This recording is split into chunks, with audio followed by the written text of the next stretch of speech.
Warm greetings to one and all. Today I'm here to present my research entitled Dual-acting hyaluronic acid-derived self-assembled nanoparticles for targeted anti-cancer therapy. So the paclitaxel is a well-known FDA-approved drug. It mainly acts as a microtubule stabilizer and antimitotic inhibitor.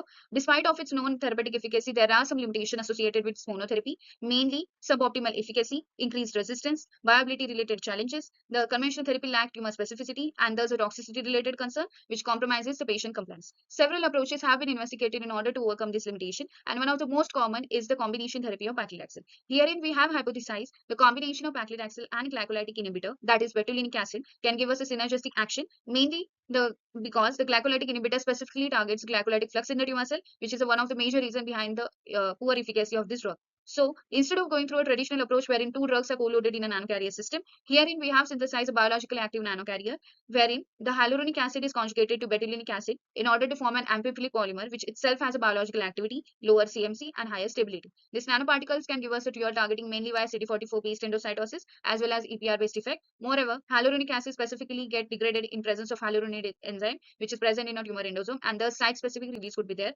Moreover, the preparation of nanoparticle is facile, it is easy, and the nanoformulation will be biocompatible, and thus patient compliance can be improved. So first, the polymer was synthesized using carbonamide chemistry and characterized using 1-HNMR and FDIR, wherein the amide bond presence was detected. Then CMC was determined, which was found to be 44 microgram per ml. Degree of substitution was optimized, which was 1:1.5 ratio was taken forward. And later on, hydrolysis study showed tumor-specific degradation of the amide bond. Synergism between paclitaxel and betulinic acid was evaluated at different ratio, and highest synergism was observed at 1:1 ratio. Later on, the nanoparticles were prepared using self-assembly approach and characterized for morphology. The two parameters were optimized at the theoretical drug loading and sonication amplitude. Later on, the dilution study was performed, which showed nearly highest stability of the nanoformulation on dilution. In vitro release study was performed in presence and absence of hyaluronidase enzyme. And moreover, the stability study showed improved and robust stability of nanoparticles on storage.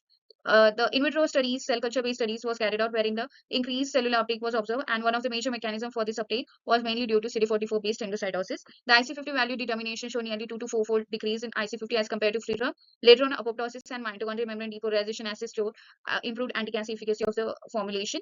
The quantitative MMP was in sync with the qualitative MMP determination. The nanoformulation was effective enough in order to inhibit the glycolysis in a tumor cell. Pharmacokinetic profile showed improved pharmacokinetic parameter. Anti-tumor efficacy study in 41-based TNBC model showed improved anti-cancer efficacy, and toxicity studies showed improved biocompatibility with no signs of toxicity in nanoformulation treated group. So to conclude, the combination of paclitaxel and betulinic acid showed a synergistic action. The synthesized conjugate was able to form a stable nanoparticles with improved tumor specificity. The preparation of nanoparticles were also facile and easy. The developed nanoparticles showed an enzyme-dependent release and CD44-based endocytosis. The all cell culture-based study, in vivo assessment, and safety evaluation reflected higher efficacy with no signs of toxicity. And thus, these type of biologically active carrier systems can be explored for other anti-cancer agents. Thank you.